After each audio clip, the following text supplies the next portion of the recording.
My previous video looked at the Charrids, our friendly neighborhood warlords. Now I'll look at the Charrids and the Kalish. I'll look at them together because of their association with the Charrids, though the two species are in some ways quite different. We'll start with the Charrids, who we meet for the first time in the show's grim turning point of infinite possibilities.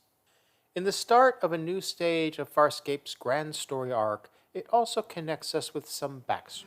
It was a Charrid Stark, a thrilling Charrid. You're familiar with that species? Oh, 1,000 cycles ago, the Charrids invaded Hynerian space. They killed 1 billion of my people, ate 1 million of our young. We finally repelled them with suicide attacks, wave after wave after wave. More death than even you could fathom, until we drove them off. But if they had wormholes, they could come back And attack us without warning and disappear before we could retaliate? So Charrids are nasty critters and butt ugly. They're warlike, but more than anything, Charrids are good at getting shot.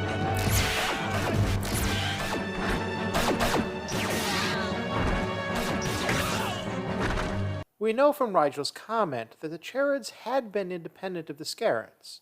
The reasons behind their recent alliance with the Charrids are never explained. Who the Charrids are, where they're from, what their society is like, anything about them is never explained. They're just there to be ugly, smelly, and easy to shoot.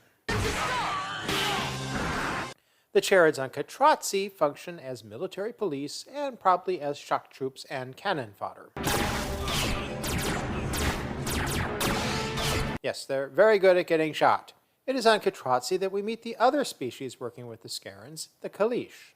Yes, earlier we meet Sikozu, and my video on her discusses the oddities of her character.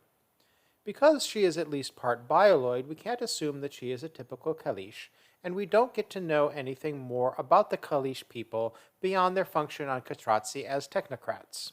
Both the Charrids and the Kalish believe they are essential to the Scarran Empire. The Kalish's belief is probably more accurate because we know that Scarrans are intelligent only because of the flowers. And if they don't eat them?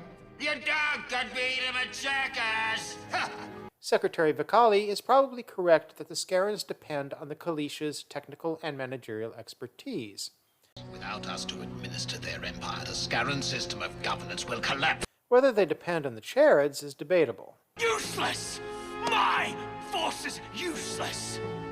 Ordering biscuits and repairing urinals has never won a war. And neither of you, if I recall. The Charrids are probably just useful idiots, but they aren't very good soldiers, as we've seen. How good the Kalish are at anything is less than obvious, though Sikozu sure talks a good game. We learned from Sikozu that Kalish live in Scarran territory, implying that they were conquered by the Scarrans and assimilated into their empire. The Kalish now work for the Scarrans. Not all Kalish are willing collaborators, and there is a resistance movement. There is no indication of any Charrid resistance to Scarran rule, and Rigel is probably correct that the Charrids are fooling themselves in thinking the Scarrans consider them partners. Farscape, the original series, was never given an opportunity to fully explore the Scarran Empire, the Charrids, or Kalish. What role they have in any future revival is a mystery.